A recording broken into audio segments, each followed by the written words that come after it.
I became a veterinarian because I was so in love with my dog when I was a kid. I fell for that dog like a ton of bricks. It's hard not to love the Lab. Big, friendly, full of life. They're called the Labrador, but actually they come from Newfoundland. Yeah, Newfoundland. What we know as the Lab today originated in the early 1800s, when fishermen bred a smaller version of Newfie to retrieve fishing nets and sometimes the fish that fell off hooks. They created a dog who loved to swim, had great stamina, and had strong haunches to leap dramatically into the water. The record is 27 feet. The breeders couldn't name the new dog Newfoundland. That name was taken. So the dog was named for the sea they worked in, Labrador. From there, they were brought to England, and the breed, as we know it today, was developed. Leading off the list, like all retrievers, the Lab has webbed paws.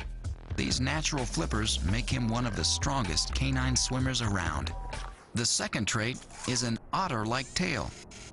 Thick at the base and strong, it acts like a rudder in the water. Number 3 is a layered, slightly oily coat that keeps them warm, helps them float, and is also drip dry.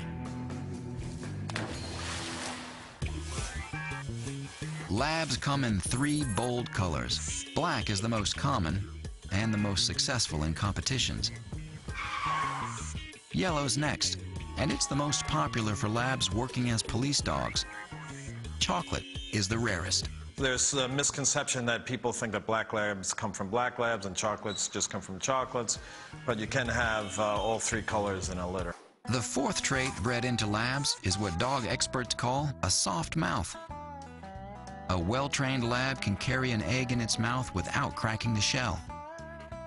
And then there's that 5th special trait, their unique ability to learn. So you don't have to be the best trainer in the world. You just need to be making an effort, and the dog will meet you halfway and try to do the rest. That's it.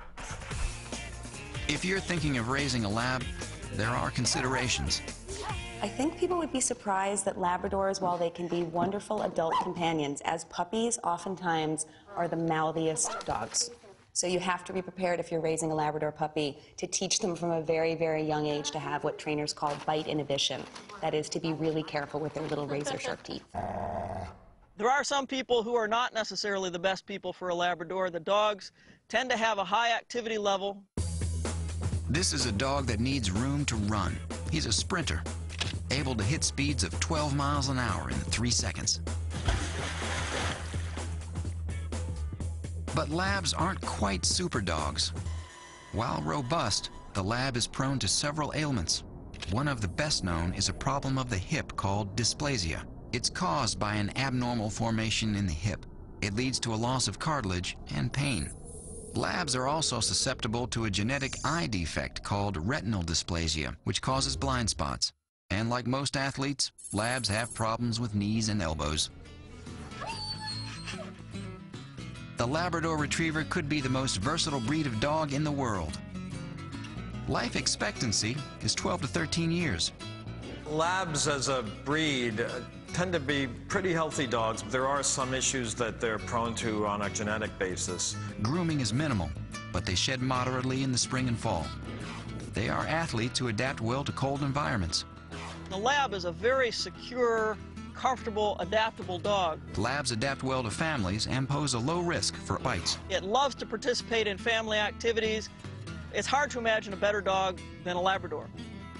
Labs are easy to train and eager to please.